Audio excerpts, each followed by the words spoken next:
if it isn't two snakes fighting, because Meghan Markle's past is truly coming back to bite her in the butt. And it is, I am here for it. I am here for it because, you know, Meghan thinks that she can go through life spiting everybody. And what Fergie is negotiating allegedly right now is a tell-all book, and that's what she's using to threaten the royal family. But you would think that it would only involve the royal family. Yes, it does, but it also involves Rachel Meghan Markle. Teach me, and it's just in my blood. A lot of people ask me, why do I do it? Why does it rev my engines? Prince Harry was blindsided like never before. The aunt-in-law, who once smiled politely, now held a verbal dagger, connecting his wife to one of the royal family's darkest ghosts, leaving him furious, helpless, and trapped in a media nightmare. You can go through life spiting everybody, hurting people, stepping on people, and never coming back to haunt her. Except when one of these people is Sarah Ferguson, who is as bad as Meghan. It was just supposed to be another fancy Mayfair soiree. Champagne flowing, pearls glinting, polite smiles all around. But then Sarah Ferguson, yes, Fergie herself, dropped the line that would make the monarchy's walls tremble. Meghan was Andrew's first client. For a second, the room went completely silent. People froze mid-laughter, mid-sip, mid-whatever they were doing. You could feel the air shift. Her tune. And now she wants her pound of flesh. Now it's payback time. Then came the gasps, the nervous giggles, the whispers behind gloved hands. Within minutes, the words had escaped the gilded room, spreading through London like wildfire. Literally blackmailing the royal family into keeping her there, which is what Meghan Markle is trying to do, except that Meghan Markle did not know the royal family for such a long time. Meghan's yacht days, whatever that really meant, were suddenly everyone's favorite topic. Social media erupted, hashtags popped up, and reporters sharpened their pencils, ready to turn a single comment into a global scandal. When I come to the wedding, it's just very bizarre how she cut all communications off to the man who did everything for her and put her in the place that she's in. Fergie didn't just speak, she detonated a verbal bomb. That sly smile of hers said it all. She knew exactly what she was doing. Harry reportedly stormed off. Meghan reportedly broke down in Buckingham Palace. They went into full panic mode behind closed doors. Calculated, very, very odd behavior. You're Meghan's half-brother, and so is Samantha is Meghan's half-sister. The irony, the same woman who once helped Meghan navigate royal life had just thrown her into the spotlight in the worst way possible. And now the world was watching. Every whisper, every rumor, every old photograph suddenly carried new weight. Fergie had lit the fuse, and Meghan's perfect public image was in flames before anyone could blink. Because Fergie has been part of the shady deals that Andrew has done and some of King Charles, then now King Charles as well. Before the tiaras, the titles, and the royal headlines, Meghan Markle had a life of her own.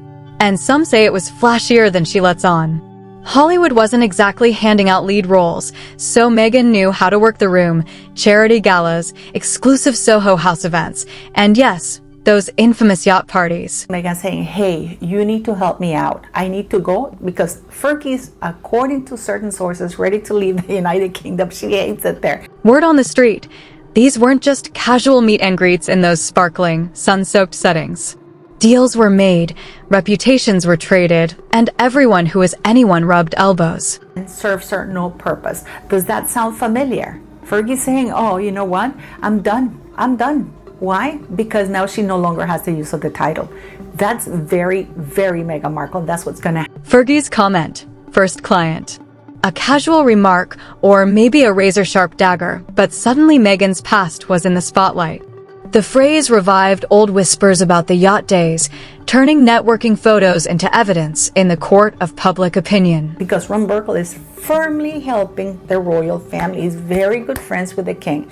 For those of you who don't know who Ron Burkle is, he is basically the employee of Marcus Anderson, the owner of Soho House. Some argue she was just charming her way through Hollywood, building contacts. Others, however, whispered darker possibilities, spinning tales of a young actress navigating elite circles in ways the tabloids would love to exaggerate. Pimp for Rachel Meghan Markle. Allegedly, she flew in his private plane arranged by Marcus Anderson to Jamaica in 2017 to that wedding of Prince Harry's friend. The fallout was instant. Social media went feral. Hashtags like #YachtGirlMeghan and #FergieExposed began trending. Online sleuths combed through old snapshots, finding anything they could twist into scandal. Well, Harry flew economy plus. So what's happening right now? And guess who was there? Fergie, Eugenie, and Prince Andrew. Meghan, who had spent years crafting her image as a humanitarian, a feminist icon, and a victim of royal drama, suddenly found that facade cracking. Her past, long tucked away, had resurfaced with a vengeance. And I say this to you guys so you understand that this is not like it's a big ceremony. The chapel, they got married in a very tiny chapel in Jamaica. And the irony, the very environment that helped her rise, the glittering exclusive circles of Hollywood, was now haunting her. One sly comment, one whispered rumor from a royal veteran, and Meghan's yacht days had transformed from a footnote into a full-blown royal headache. The internet wasn't forgiving, and neither, it seemed, was Fergie. You can't escape Andrew, you can't escape Fergie, you can't escape Eugenie, especially Meghan alleging that she was very good friends with Eugenie prior to meeting Harry. While Meghan was reportedly hiding from cameras and scrolling through the latest headlines, Prince Harry was having his own private meltdown. Sources say he was furious but powerless, caught between disbelief and frustration. A very blatant lie when she said she met Meghan at Meghan's wedding. Which one? The one to Trevor Engelson? Imagine it. Your wife, the woman you married, suddenly being linked to your disgraced uncle in the most public, humiliating way imaginable. And the culprit? None other than his aunt-in-law, Fergie, who delivered the bomb with a sly grin and walked away, leaving chaos in her wake. It's still to be determined. The sick part of it all here is that Meghan, in her dumbest move yet. Insiders reveal Harry confronted Meghan privately, demanding answers. "Did you ever meet Andrew before this?" he reportedly asked, a mix of anger and confusion in his voice. Meghan, blindsided herself, allegedly broke down. Dumbest move yet has completely shut this person down. All those years trying to control the narrative to shape public perception of their life in Montecito were unraveling in real time. The optics were brutal. The couple who had positioned themselves as champions of integrity suddenly found themselves drowning in scandal, their carefully curated image hanging by a thread. Understand that Fergie is going to go nuclear on her, and it's going to expose everything, because Fergie at this point in time has nothing to lose. So Fergie, because Meghan has Olympically ghosted her, and now she wants to stay away because now she's the bigger person now that Fergie's down. Meanwhile, the Palace PR team was in overdrive. Tabs were being rewritten, stories pulled, statements drafted and discarded. Yet nothing could contain the wildfire. Harry's friends described him as a man trapped between loyalty and helplessness, watching the global headlines spiral while feeling utterly exposed. Meghan's past, once safely behind closed doors, was now a headline spectacle. Come around me. But you don't do that with people who knows your secrets, people who know your skanky past. And Fergie's ready to tell on Meghan Markle. She's ready to destroy her. She's ready to put it out there. In short, it was a royal nightmare. A week that was supposed to be calm, even mundane, turned into a media frenzy fueled by whispers, yacht day speculation, and Fergie's perfectly timed remark. Harry may have been blindsided, but the world was watching every moment unfold, reeling in the drama that only a royal family can deliver. I don't know if she's ready to do it out of spite for Meghan or to ingratiate herself with the royal family. Inside Buckingham's gilded halls, panic spread faster than the latest tabloid headline. The royal golden rule, never complain, never explain, was suddenly useless. No comment signs weren't working, and aides were running in circles, clutching folders, phones buzzing, caffeine in hand. The words Andrew's first client had leaked into the global bloodstream, and the palace PR machine was scrambling to contain a wildfire that was already out of control. And completely destroy everything and really tell the people how Meghan met Harry, how you were instrumental in that meeting, how you've known Meghan since at least 2010. Reports say King Charles called emergency meetings, demanding media discipline, while William privately seethed at the idea that the family could be dragged back into the limelight for yet another scandal. Meanwhile, in Montecito, Meghan reportedly cried in private. Harry gritted his teeth, and their PR team raced to spin the story without confirming or denying the bombshell. Meghan's character? No, there was just, all kids have little attitudes. Growing up, they start filling the form that they're going to be for the rest of their life. The palace thrives on control, on polished statements, and carefully curated appearances. But this was uncontainable. Every whisper, every photograph, every rumor became a weapon against them. Fergie had lit the fuse, and the royal house that prides itself on discretion was suddenly at the mercy of one sly ant's words. Chaos had a new name: Meghan Markle's Yacht Days. For the rest of their lives. There was a few times when you could just definitely see that she had an attitude. She definitely, even Dad admits this, that she was a little too... Prince Andrew's name alone is enough to make palace aides break into a cold sweat. Once hailed as the charming royal bad boy, his reputation has been reduced to scandal after scandal, Epstein ties, questionable interviews, and countless whispers of misconduct. So there were a few times when, you see this little attitude come across or whatever, and she was always jealous of me and Samantha, including Doria. So when Fergie casually suggested Meghan had connections to him, the palace collectively shuddered. Suddenly, Meghan wasn't just the Duchess of Sussex. She was linked, however vaguely, to one of the royal family's most toxic chapters. Times about, there was really no room for Tom and Samantha in their lives, is what it is. But there were noticeable little attitude adjustments. Fergie's comment, sly and offhand as it seemed, opened the door for public speculation. Photos of Meghan at exclusive events, yacht parties, and high society gatherings were suddenly reframed in the worst possible light: innocent networking or something darker. The internet chose the latter. Tabloids ran with the story, eager to connect dots that may or may not exist. Every yacht party picture became fodder for gossip shows and social media sleuths. The way I see it, this is the way a lot of people in Britain see it, that, Meghan is something of a social mountaineer. The result: Meghan's carefully curated public persona, humanitarian, feminist icon, victim of palace intrigue, was under siege. Fergie didn't need proof. She only needed perception. And in the royal world, perception is power.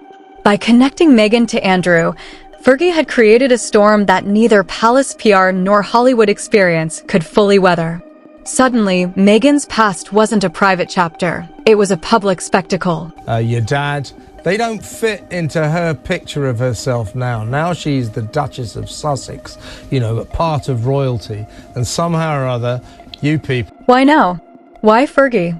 That's the question swirling through palace circles and gossip blogs alike.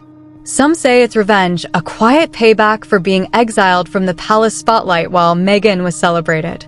Others think it's strategic, a distraction from Andrew's own lingering scandals.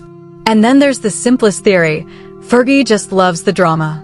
You people are a little low down the social ladder for her taste. That's the way it looks, Thomas. The timing was flawless.